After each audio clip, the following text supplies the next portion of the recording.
माता दुर्गा के सप्तम स्वरूप को मां कालरात्रि के रूप में जाना जाता है। नवरात्रि के 7वें दिन मां कालरात्रि की ही पूजा अर्चना की जाती है। मां कालरात्रि को मंत्र, यंत्र और तंत्र की देवी कहते हैं। मान्यता है कि मां दुर्गा ने असुर रक्त बीज का वध करने के लिए अपने तेज से मां कालरात्रि को उत्पन्न किया था। इनका नाम जपने से ही भूत, प्रेत, राक्षस, दानव और सभी तरह की बुरी शक्तियां भयभीत होकर भाग जाती हैं। नवरात्रि के 7वें दिन मां कालरात्रि की विधि विधान पूर्वक पूजा अर्चना करने और व्रत रखने से काल का नाश होता है और व्यक्ति के जीवन में खुशियां आती हैं। आज की इस वीडियो में हम आपको नवरात्रि के 7वें दिन मां कालरात्रि की पूजा का महत्व, पूजा विधि और कथा के बारे में बताएंगे। मां कालरात्रि की पूजा का महत्व। मां कालरात्रि का शरीर काले रंग का है। माता गले में नरमुंडों की माला पहने हुए रहती हैं। कालरात्रि माता के 3 नेत्र हैं और उनके केश हमेशा खुले रहते हैं। मां की सवारी गंधर्व की है। मां कालरात्रि की 4 भुजाएं हैं। एक हाथ में कटार, एक हाथ में लोहे का कांटा होता है। माता कालरात्रि दुष्टों का नाश करने वाली देवी हैं।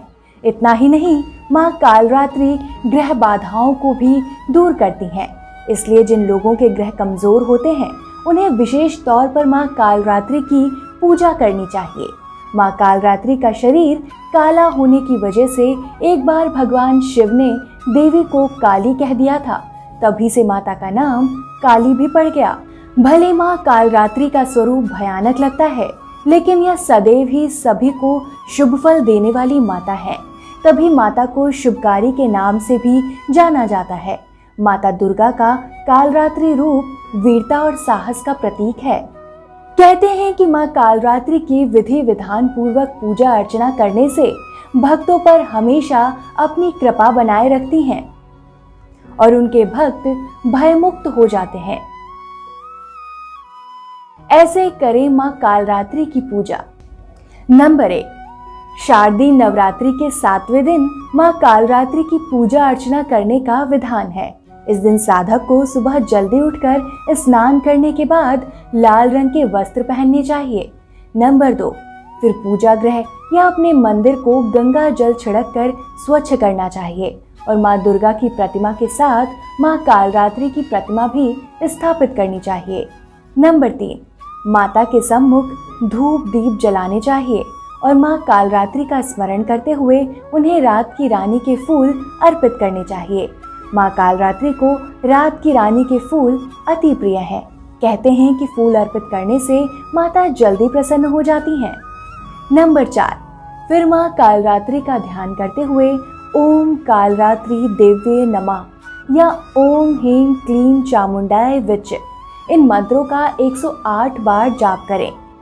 इसके अलावा सिद्ध कुंजिका स्त्रोत, अर्गला स्त्रोतम, काली चालीसा या काली पुराण का पाठ करना चाहिए।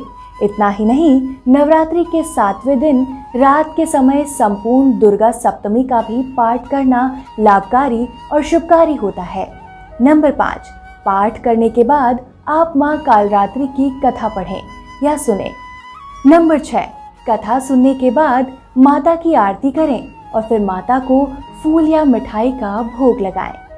नंबर 7, इसी तरह शाम के समय भी हाथ मुंह धोकर या स्नान कर स्वच्छ होने के बाद मां कालरात्रि की पूजा अर्चना करें और उन्हें भोग लगाएं। नंबर 8, भोग लगाने के बाद बाकी बचे हुए प्रसाद को घर के सदस्य और दूसरे लोगों को बांटें और फिर खुद ग्रहण करें। नंबर 9, प्रसाद ग्रहण करने के बाद आप माता का ध्यान करते हुए अपना व्रत खोल सकते हैं। नंबर 10, ध्यान रहे मां कालरात्रि की पूजा करते समय आपका सिर खुला नहीं रहना चाहिए या आपके केश खुले नहीं होने चाहिए। सिर पर कोई रुमाल या स्वच्छ कपड़ा रखकर ढकें और मां कालरात्रि की पूजा शुरू करें। मां कालरात्रि की कथा। माता दुर्गा के सप्तम रूप मां कालरात्रि को काली माता का रूप माना जाता है। मान्यता है कि इस कलयुग में काली मां शुभ फल देने वाली माता है। हनुमान जी, भैरव और माँ काली को ही ऐसे देवी देवता माना गया है जो अपने भक्तों की पुकार पर तुरंत ही जागृत हो जाते हैं और भक्तों को मनवांछित फल प्रदान करते हैं। वैसे तो माता काली के कई रूप और नाम हैं। इनके भक्त इन्हें भद्रकाली, दक्षिण काली, मातृकाली और महाकाली भी कहते हैं। हिंदू धर्म शास्त्रों में और दुर्गा सप्तमी में माँ भद्रकाली की कथा का वर्णन मिलता है, जिनमें उन्होंने महिषासुर का वध किया था। कथा के अनुसार शुंभ, निशुंभ और रक्तबीज नाम के 3 दैत्यों में तीनों लोकों पर अपना अधिकार जमाकर आतंक मचाना शुरू कर दिया था, जिससे देवतागण परेशान हो गए और महादेव के पास मदद के लिए पहुंचे।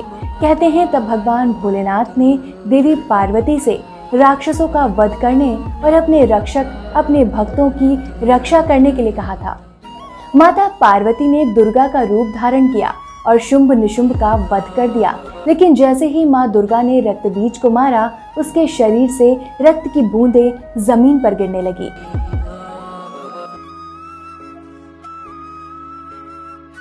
और जमीन पर रक्त गिरने से और भी ज्यादा रक्तबीज जीवित हो जाते थे।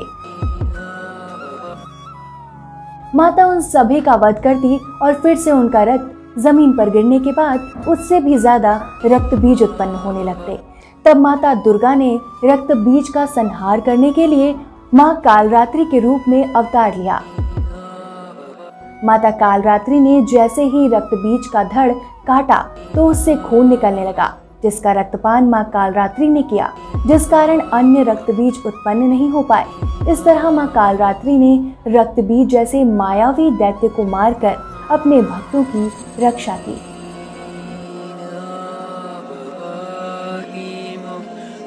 भक्ति भाव की वीडियोस देखने के लिए त्रिलोक चैनल को सब्सक्राइब करने के बाद घंटी का बटन दबाना ना भूलें।